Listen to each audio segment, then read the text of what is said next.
Hi guys, welcome back to Harshita Lakshmish blog. ಎಲ್ರಿಗೂ ಮಕರ ಸಂಕ್ರಾಂತಿ ಹಬ್ಬದ ಹಾರ್ದಿಕ ಶುಭಾಶಯಗಳು. 2026 ಈ ವರ್ಷದ ಮೊದಲನೇ ಹಬ್ಬ. ಎಲ್ರಿಗೂ ಒಳ್ಳೇದಾಗ್ಲಿ. ಎಳ್ಳು ಬೆಲ್ಲ ತಿಂದು ಒಳ್ಳೆ ಮಾತಾಡಿ ಆ್ಯಂಡ್ ಮಾತಾಡೋಣ. ಆಫ್ಟರ್ ಎ ಲಾಂಗ್ ಟೈಮ್ ನಾನು ವ್ಲಾಗ್ ಮಾಡ್ತಾ ಇದ್ದೀನಿ. ಈ ವ್ಲಾಗ್ ಸ್ವಲ್ಪ ಲೇಟಾಗಿ ಅಪ್ಲೋಡ್ ಮಾಡ್ತೀನಿ because of my exam guys. Edit plus voice over, literally I have little time. ಹಬ್ಬ ನೆಕ್ಸ್ಟ್ ಡೇನೇ ನಂಗೆ ಎಕ್ಸಾಮ್ ಇತ್ತು. ನಾನು ವ್ಲಾಗೇ ಮಾಡಬಾರ್ದು ಅಂದ್ಕೊಂಡಿದ್ದೆ, ಬಟ್ ಲಾಸ್ಟ್ ಇಯರ್ ನಾನು ಸಂಕ್ರಾಂತಿ ಹಬ್ಬದ ವ್ಲಾಗ್ ಮಾಡಿದ್ದೆ. I was unable to upload that video guys. ನಮ್ಮ ಮಾಸ್ಟರ್ಗೆ 14th ಹಾಲಿಡೇ ಇತ್ತು, ಬಟ್ ಅವತ್ತು ಹಬ್ಬ ಇರಲಿಲ್ಲ. 15th ಹಬ್ಬ, ಅವತ್ತು ಅವ್ರಿಗೆ ಹಾಲಿಡೇ ಇಲ್ಲ. ಅವ್ರು 8 ಗಂಟೆಗೆ ರೆಡಿಯಾಗಿ ಹೊರಟ್ರು. ಆ್ಯಂಡ್ ನೆಕ್ಸ್ಟ್ ನಮ್ಮಮ್ಮ ಮತ್ತು ನಮ್ಮ ದೊಡ್ಡಮ್ಮ 3 ಗಂಟೆಗೆ ಎದ್ದು ಎಲ್ಲ ಕೆಲಸ ಮುಗಿಸಿ ದೇವಸ್ಥಾನಕ್ಕೆ ಪ್ಲಸ್ ನಾಗರಿಗೆ ಎಲ್ಲ ರೆಡಿ ಮಾಡ್ಕೊತಿದ್ರು. ದೇವಸ್ಥಾನಕ್ಕೆ ಸಪ್ರೇಟು, ನಾಗರಿಗೆ ಸಪ್ರೇಟು. ದೇವಸ್ಥಾನಕ್ಕೆ ನಾವು ಪೂಜೆ ಮಾಡಿಸ್ತೀವಿ, ಹಾಗಾಗಿ ಅದಕ್ಕೆಲ್ಲ ಸಪ್ರೇಟ್ ರೆಡಿ ಮಾಡ್ಕೊತಿದ್ರು. ನಾಗರ ಹತ್ರ ನಾವು ಹಬ್ಬದ ದಿನನೇ ನಾಗರು ಮಾಡ್ತೀವಿ, ಹಾಗಾಗಿ ಎಲ್ಲ ಫುಲ್ಲು ಒಂದೇ ದಿನ ರಿಸ್ಕ್ ಅಲ್ವಾ. ಹಾಗಾಗಿ ನಮ್ಮಮ್ಮ ಮುಂಚೆ ಹಿಂದಿನ ದಿನವೇ ಎಲ್ಲ ರೆಡಿ ಮಾಡ್ಕೊಂಡಿದ್ರು, ಯಾವ್ಯಾವಕ್ಕೆ ಏನೇನು ಬೇಕು ಅಂತ ಎಲ್ಲ ಸಪ್ರೇಟ್ ಬ್ಯಾಗಿಗೆ ಜೋಡಿಸ್ಕೊತಿದ್ರು. ನಮ್ಮ ದೊಡ್ಡಮ್ಮನೂ ಅಷ್ಟೇ ಎಲ್ಲ ಹೆಲ್ಪ್ ಮಾಡ್ತಿದ್ರು. ಆ್ಯಂಡ್ ನೆಕ್ಸ್ಟ್ ನಮ್ಮ ಅಪ್ಪ 5 ಗಂಟೆಗೆ ಎದ್ದು ಎಲ್ಲ ಪೂಜೆ ಮಾಡಿದ್ರು. ನಾನೊಬ್ಳೆ ಗೈಸ್ ಶಿಸ್ತಾಗಿ ಎದ್ಬಿಟ್ಟು ಫ್ರೆಶ್ ಅಪ್ ಆಗಿ ರೆಡಿ ಆಗಿದ್ದು. ಆ್ಯಂಡ್ ಇವತ್ತು ನಾನು ವೇರ್ ಮಾಡಿರೋ ಸ್ಯಾರಿ 25 ಇಯರ್ಸ್ ಓಲ್ಡ್ ಸ್ಯಾರಿ. ಅದು ನಮ್ಮ ಅಣ್ಣನ ನಾಮಕರಣದಲ್ಲಿ ವೇರ್ ಮಾಡಿದ್ರಂತೆ. ಬೇಗ ರೆಡಿ ಆದೆ ಗೈಸ್, ಯಾಕಂದರೆ ನಾನಂತೂ ಏನು ಕೆಲಸನೂ ಮಾಡಲಿಲ್ಲ, ಯಾರು ಏನು ನನಗೆ ಕೆಲಸ ಇರಲಿಲ್ಲ. ಎಕ್ಸಾಮ್ ಇದ್ದಿದ್ದು ಅದೊಂದು ಅಡ್ವಾಂಟೇಜ್ ನನಗೆ. I will use only 3 products: sunscreen, kajal and mascara and simple hair style. ಇಷ್ಟೇ ಗೈಸ್.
ಫೋಟೋ ವಿಡಿಯೋ ಎಲ್ಲ ಮುಗೀತು ಗೈಸ್. ಪಾಪ ನಮ್ಮ ಅಣ್ಣ ಪೇಷನ್ಸಿಂದ ತಕ್ಕೊಂಡು ಕೊಟ್ಟ.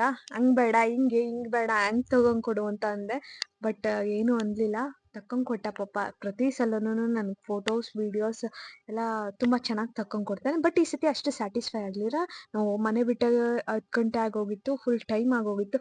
ಆವಾಗ ಹೋದ್ರೆ ಅವ್ರು ಇರ್ತಾರ ಗೈಸ್ ಪೂಜೆ ಮಾಡೋರು. ಅಂಕಲ್ ತೋಟಕ್ಕೆ ಹೋಗಿದ್ರು, ಆಮೇಲೆ ಆಂಟಿ ಹೋಗಿ ಕಳಿಸಿದ್ರು. ಅವ್ರು ಅವಾಗ ಬಂದರು. ನಮ್ಮಪ್ಪ ಮತ್ತು ನಮ್ಮ ದೊಡ್ಡಪ್ಪ ಸಂಜೆ ಹೋಗಿ ಎಳ್ಳಿನ ದೀಪ ಹಚ್ಚಿ ಬಂದಿದ್ರು. ಅದು ಉರಿತಾ ಅಂತ ಅವ್ರನ್ನ ಕೇಳ್ತಿದ್ರು.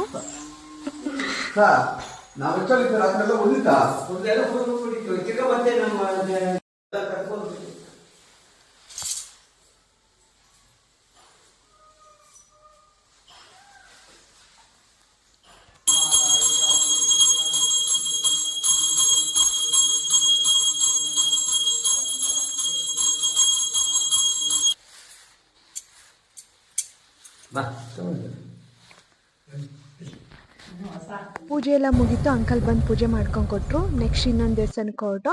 ನಾವು ವರ್ಷಕ್ಕೆ ಒಂದೇ ಸತಿ ಗೈಸ್ ಸಂಕ್ರಾಂತಿ ಹಬ್ಬದ ದಿವಸ ಮಾತ್ರ, ನಾನು ಫಸ್ಟ್ ಆಫ್ ಆಲ್ ಸಂಕ್ರಾಂತಿ ಹಬ್ಬದ ದಿವಸ ಮಾತ್ರ ಊರೊಳಗೆ ಹೋಗೋದು. ಅಂದರೆ ನಾವು ತೋಟದಲ್ಲಿದ್ದೀವಿ. ವರ್ಷಕ್ಕೆ ಒಂದ್ಸತಿ ನಾನು ವಿಸಿಟ್ ಮಾಡೋದು ಅಷ್ಟೇ ಗೈಸ್. ಏನಾದರೂ ಗಣೇಶ ಅಂದೇನಾದರೂ ಫೆಸ್ಟ್ ಏನಾದರೂ ಇದ್ದರೆ, ಗಣೇಶ ಕೂರಿಸಿದ್ರೆ ಅವಾಗ ಮಾತ್ರ ಹೋಗ್ತೀನಿ.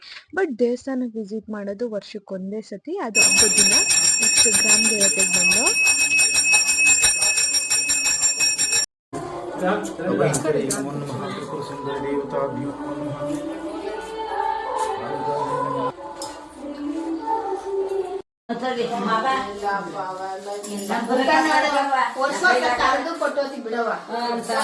ಅಲ್ಲೂ ಹಿಂದೆ ಎಲ್ಲ ಇರ್ತಾರಲ್ಲ ವರ್ಷಕ್ಕೊಂದ್ಸತಿ ಗ್ರಾಮ ದೇವತೆ ದೇವಸ್ಥಾನಕ್ಕೆ ಬಂದಾಗ ಹಿಂಗೆ ಹಬ್ಬದ ದಿವಸ ಸಂಕ್ರಾಂತಿ ಹಬ್ಬದ ದಿವಸ ಎಲ್ರಿಗೂ ಕರೆದ್ಬಿಟ್ಟು ಅರ್ಶಿನ ಕುಂಕುಮ ಅಲ್ಲಿ ಯಾರ್ಯಾರು ಇರ್ತಾರೋ ಗೈಸ್ ಅಂದ್ರೆ ಅಕ್ಕಪಕ್ಕದ ಮನೆಯನ್ನ ಒಂದು 10 to 20 ಮೆಂಬರ್ಸ್ನ ಕರೆದ್ಬಿಟ್ಟು ಅರ್ಶಿನ ಕುಂಕುಮ ಪ್ಲಸ್ ಎಲ್ಲಡಿಕೆ ವೀಳ್ಯದೆಲೆ ಮತ್ತೆ ಎಳ್ಳು ಬೆಲ್ಲನ ಹಂಚ್ಬೇಕಲ್ವಾ, ಅಲ್ಲಿ ಎಲ್ಲರಿಗೂ ಕೊಡ್ತೀವಿ. ನೆಕ್ಸ್ಟ್ ಗ್ರಾಮ ದೇವತೆ ಮುಗಿಸ್ಕೊಂಡು ಮಂದೆ ಮಾರಮ್ಮನ ದೇವಸ್ಥಾನಕ್ಕೆ ಬಂದು ಅಲ್ಲಿ ಅಪ್ಪ ಪೂಜೆ ಮಾಡ್ತಿದ್ದಾರೆ.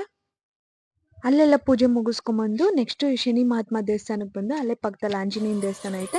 ಎಲ್ಲ ದೇವಸ್ಥಾನದ ಹತ್ರನು ಇಷ್ಟು ನಾವು ಹೋಗಿದ್ವಲ್ಲ ಅಷ್ಟು ದೇವಸ್ಥಾನದ ಹತ್ರನು ಎಳ್ಳಿನ ದೀಪ ಹಚ್ಚಿದ್ರು. ಅದೆಲ್ಲ ಫುಲ್ಲು ಕೇಳ್ತಿದ್ರು ಎಲ್ಲ ತಾವು ಊರಿತಾ ಅಂತ. ಯಾಕಂದ್ರೆ ಸಂಜೆ ಹೋಗಿ ದೀಪ ಹಚ್ಚಿದ್ರಲ್ವಾ ಅದಕ್ಕೆ.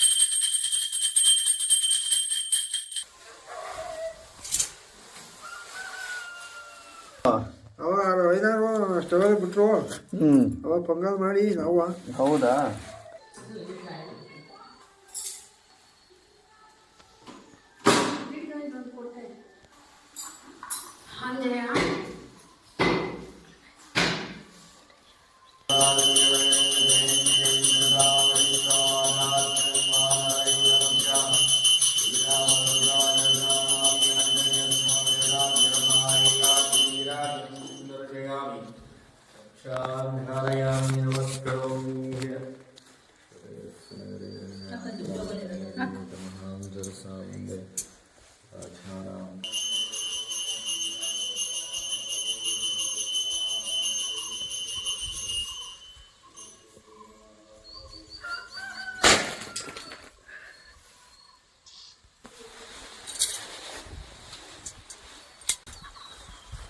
ನಾನು ಬರ್ತೀನಿ.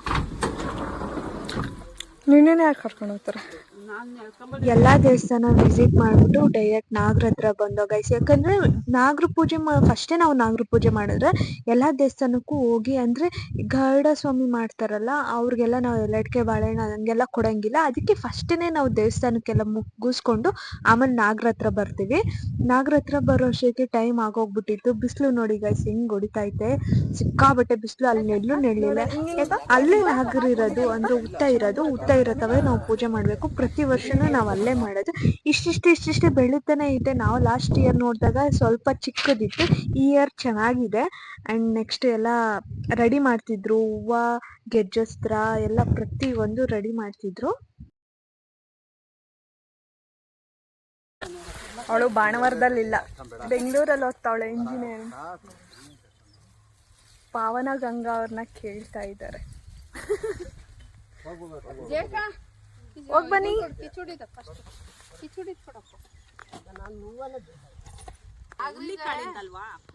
ನಾಗರಿಗೆ ಹಿಂಗೆ ಮಾಡ್ತಾ ಇದ್ರು ಅಜ್ಜಿ.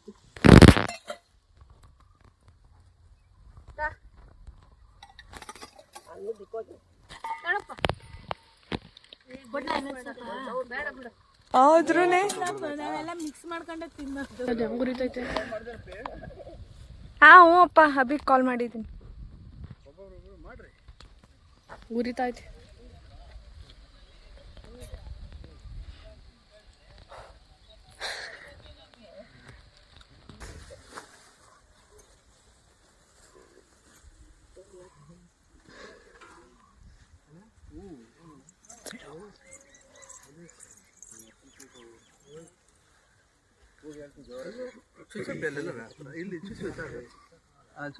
ಅಲ್ಲಿ ಮಾಡ್ತಿದ್ದೇನೋ.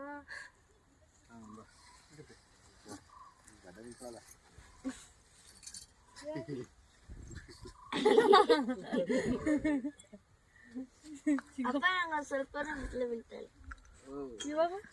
ಈಗ ಹಿಂಗ್ ಬದಲು ಬೀಳುತ್ತೆ. ಈಗ ಸ್ಟ್ರೈಟ್ ನಿಂತ್ಕೊಂಡ್ರೆ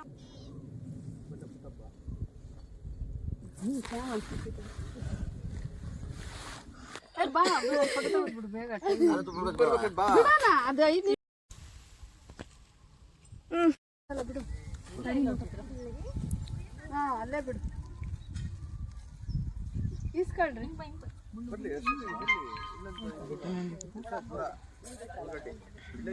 ಎಲ್ಲ ಒಂತೋ ಬಿಟ್ರೆ ಸಾಕು ಚಿನ್ನ.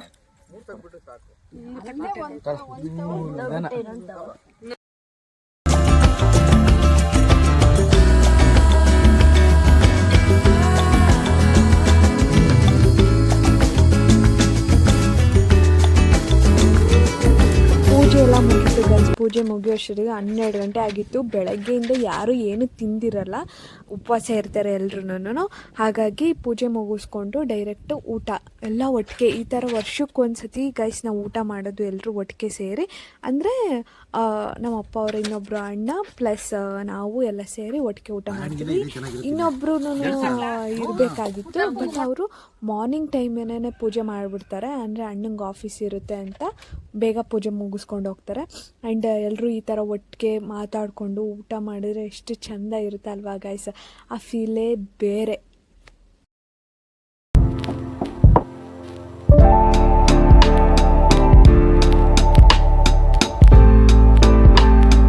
ನಮ್ಮದೆಲ್ಲ ಊಟ ಮುಗೀತು ಗೈಸ್. ಊಟದ ಬಗ್ಗೆ ಹೇಳಬೇಕು ಅಂದರೆ ನೆಕ್ಸ್ಟ್ ಲೆವೆಲ್. ಯಾಕಂದರೆ ಅವ್ರ ಮನೆಯದು ಮತ್ತು ನಮ್ಮ ಮನೆಯದು ನಾಗ್ರದ್ದು ಪ್ರಸಾದದೆಲ್ಲ ಮಿಕ್ಸ್ ಮಾಡಿ ಇದು ಕೊಡ್ತಾರೆ. ಅಂದರೆ ವರ್ಷಕ್ಕೊಂದ್ಸತಿ ಅಲ್ವಾ ಹಿಂಗೆ ಮಾಡೋದು, ಸಪ್ರೇಟ್ ಏನಿಲ್ಲ, ಎಲ್ಲ ಒಟ್ಟಿಗೆ. ಬಟ್ ಆ ಟೇಸ್ಟೇ ಬೇರೆ ಇರುತ್ತೆ. ವರ್ಷಕ್ಕೊಂದ್ಸತಿ ಈ ಥರ ತಿಂತೀವಲ್ಲ. ನನಗಂತೂ ನಾಗರು ಸಾರು, ಆವತ್ತಿನ ದಿವಸ ಸಾಂಬಾರು ಮಾಡಿರ್ತಾರಲ್ಲ, ಆ ಸಾಂಬಾರಂತೂ ನನಗಂತೂ ತುಂಬ ಇಷ್ಟ. ನಮ್ಮ ಮನೆಗೆ ಸ್ವಲ್ಪ ಖಾರ ಕಮ್ಮಿ ಹಾಕ್ತಾರೆ, ಬಟ್ ಅಲ್ಲೇದು ಇಲ್ಲೇದು ಎರಡು ಮಿಕ್ಸ್ ಮಾಡಿ ಅಲ್ಲಿ ಊಟ ಮಾಡಿದ್ವಲ್ಲ, ಅದು ಮಾತ್ರ ಮಸ್ತಿತ್ತು. ನಮಗೆಲ್ಲ ಇವರು ಎಲ್ಲ ಸರ್ವ್ ಮಾಡಿದ್ರು, ದೊಡ್ಡಮ್ಮ ಆಗಿರ್ಬೋದು, ಅಮ್ಮ ಆಗಿರ್ಬೋದು, ಎಲ್ಲ ಅವ್ರು 4 ಜನಕ್ಕೆ ನಾನು ಸರ್ವ್ ಮಾಡಿದೆ. ಅವ್ರದ್ದು ನಾವು ವೆಯ್ಟ್ ಮಾಡ್ತಿದ್ದೆ.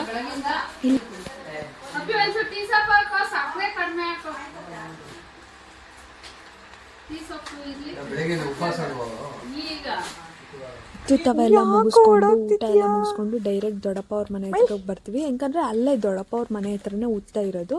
ಪ್ರತಿ ವರ್ಷನೂ ದೊಡ್ಡಪ್ಪ ಅವ್ರ ಮನೆ, ಅಣ್ಣ ಅವ್ರ ಮನೆಗೆಲ್ಲ ಹೋಗ್ಬಿಟ್ಟೇ ಬರೋದು. ನನಗೆ ಈ ಸತಿ ಟೈಮ್ ಇರಲಿಲ್ಲ ಗೈಸ್. ಹಾಗಾಗಿ ಆಂಟಿಗೆ ಮತ್ತು ದೊಡ್ಡಮ್ಮಂಗೆ ಅರ್ಶಿನ ಕುಂಕುಮ ಕೊಟ್ಬಿಟ್ಟು ನಾನು ಡೈರೆಕ್ಟ್ ಮನೆಗೆ ಬಂದೆ. ನಮ್ಮ ಲಕ್ಷ್ಮಿ ನೋಡಿದ್ರೆ ನೋಡಿ ಎದ್ರುಕೊಂತ ಇತ್ತು ಸ್ಯಾರಿ ವೇರ್ ಮಾಡಿರೋದಕ್ಕೆ. ಫೋಟೋಸು ವೀಡಿಯೋಸ್ ತೊಗೊಳೋಣ ಅಂದರೆ ಬರಲೇ ಇಲ್ಲ ಗೈಸ್. ನನಗಂತೂ ಸುಸ್ತಾಗ್ಬಿಟ್ಟಿತ್ತು. ಮಾರ್ನಿಂಗ್ 10ಗೆ ಹೋಗಿ ನಾವು ಬಂದಿದ್ದು 2 ಗಂಟೆ ಆಗಿತ್ತು. ಆ್ಯಂಡ್ ಈ ವ್ಲಾಗ್ ಇಷ್ಟ ಆಗಿದ್ದರೆ ಲೈಕ್ ಮಾಡಿ, ಶೇರ್ ಮಾಡಿ, ಹಾಗೆ ಸಬ್ಸ್ಕ್ರೈಬ್ ಮಾಡಿ. Thank you for watching. See you in the next vlog. Bye bye guys.